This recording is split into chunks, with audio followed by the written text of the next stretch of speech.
Welcome back online. Happy Monday. I hope you guys are awake, because if you're not awake, you're missing lunch right now. You could be sleeping in, but if you're awake, I'm so glad you're joining us. Those of you guys that are watching this later, I hope you guys are all doing well, and I hope you and your family are just staying safe and healthy. I know it's just a really different time, but hang in there. I hope you guys will just keep trusting the Lord. Now, before we get started, I have a quick announcement for you.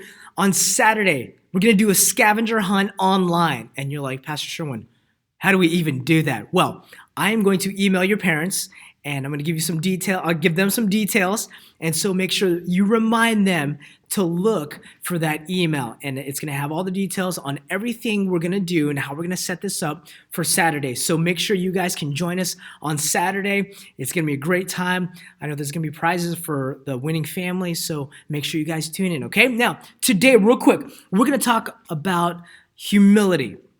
We're going to talk about being humble. And it's just a quick lesson. And I know humbleness is it's a decision that we struggle with because we'd rather do the things we want to do versus what others want to do. And sometimes we let our own pride in what we want to do be the number one thing we want. And I'll tell you right now, Jesus was a perfect example of what humility looked like. Now, we're at the week before Easter, and so I thought it'd be a great time to kind of just dive into the story of Easter. And when we learn about humility, there's one part of the story of Easter that I think is a great lesson for us. And this is when Jesus was in the Garden of Gethsemane. Now, what was he doing in the Garden of Gethsemane? He was praying. And what we can learn from this is just by the few words he said when he prayed. Now, check this out. This is Matthew chapter 26, verse 39. And he went a little further and fell on his face and prayed. And this is Jesus praying. And he says, "Oh, my Father, if it be possible, let this cup pass from me." Now, notice the last part of this verse. "Nevertheless, not as I will, but as thou wilt." Now, Pastor Sherwin, what is humility? Well, let me tell you what humility is. Okay, here's a simple definition. Humility is putting others first by giving up what you think you deserve. And so maybe you think you deserve something when reality we should put other people first. This is what Jesus did. And if we look at what Jesus did, it really challenges us to live like Jesus, to love others and to put others first. Now, what was happening in this story? Well, Jesus knew that he was about ready to be crucified.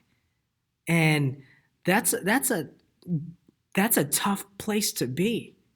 And in fact, Jesus, he was so willing. He loved us so much. He was willing to die for us. And I bet you there was an opportunity for him not to want to do that. But what did he do? What did he say? What did he pray? He said, "Not as I will, but as thou wilt." He was talking to God and he said, "God, it's not about me. It's about what you want." So Jesus was the perfect example of humility.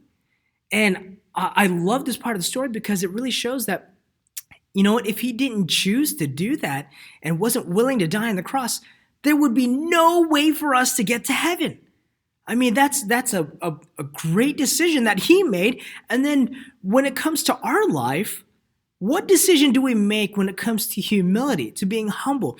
Would we rather do the things we want to do, or are we putting others first? And I hope you guys would be challenged today by the story of the Easter story of when Jesus was in the Garden of Gethsemane and he prayed, not for his will to be done, but for God's will. And I hope that's a challenge to you. And I hope you guys will take this challenge of being humble, okay, having humility and putting others first, and by giving up what you think you deserve. And that's my challenge for you today. I hope you guys have a wonderful week. I'll tell you this right now. We do miss you guys. We love you guys.